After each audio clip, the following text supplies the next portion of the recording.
Hi. Okay, another video request that came in that I'm interested in responding to because it's speaking to a lot of my work life right now. This is from Ty Nguyen. I hope I said the name right. So thanks for that. And this is basically regarding how I became a consultant and my experience with it.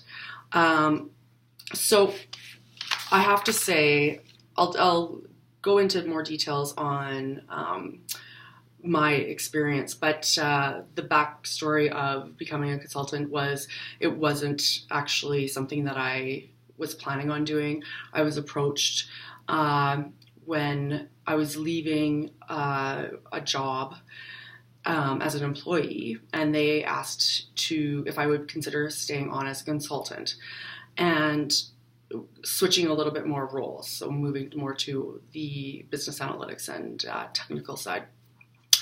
And so I had no idea. I had some individuals that had been consultants, but a consultant it's a huge range. The biggest thing is that you're working for yourself and you're incorporated.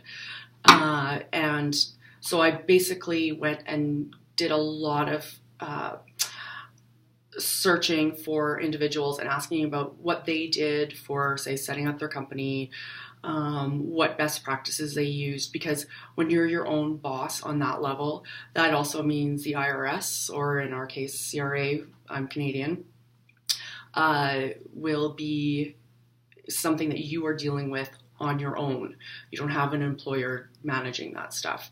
So there's a lot more of detail work that goes into setting up your company and managing your company. It is a ton of administration, so keep that in mind. But for myself, the cost absolutely is diminished by the benefits that come along. So from my personal experience, I think consulting is by far the best fit for my personality type and my percentage on the spectrum of INTJ. Personally, I feel that it plays up to most of INTJ's strengths. The autonomy is fantastic. You are your own boss. You manage yourself. Yeah, you're working for a client, but they're your client. So you have to make them look good. You have to make sure you're doing a great job. But it doesn't matter if you're doing it at 10 at night or 2 in the morning. You don't have to go in there and be, to my personal experience, the worst thing ever with FaceTime, where you're stuck sitting in an office and working there and just making sure that you have a body in the office while your boss checks in on you. I think that definitely goes against the strengths of an INTJ and the ability to really grow in a role.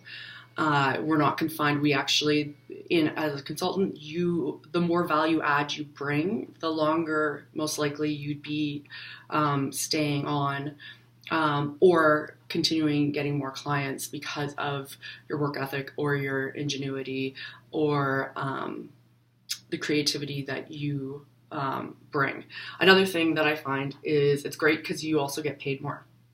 So because you have no security, you can get turfed at any time. They pay you more, usually, and you have to negotiate for that. So that's something that you have to look into too. And you have to assert for your own best interests because you're advocating on your own behalf when you're negotiating your contracts. So know your self-worth, know what rates are due. We love research, so look into what going rates are, look into the input costs that it costs for you to actually do that project as a consultant, and then build that into what you're worth for your rates.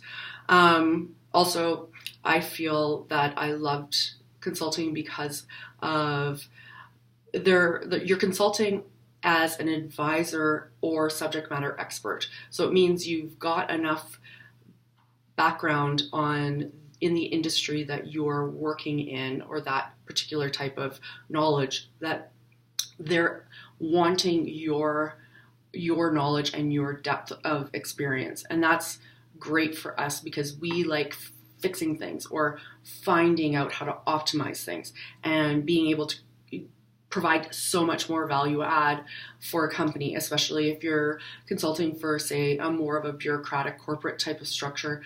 We love that because we can throw in ideas and models of how they could potentially optimize their own capacity in their company.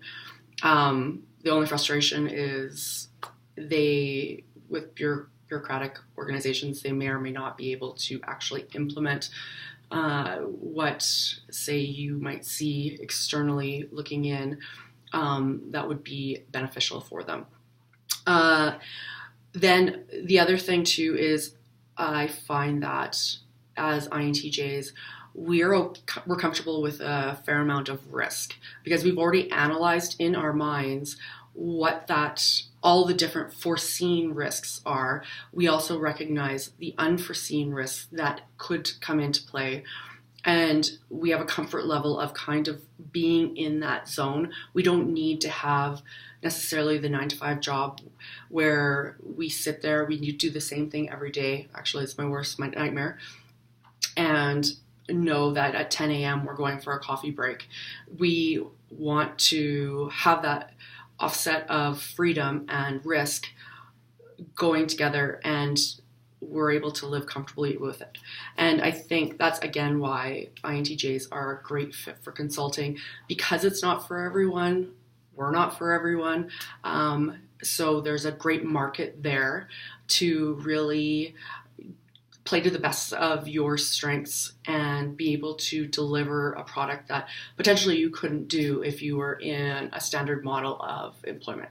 So anyways, hope that brought some light to consulting if anyone is interested in that world. And thanks so much for watching. If you have video requests, please, again, just write in video request at the beginning of your comment. Thanks.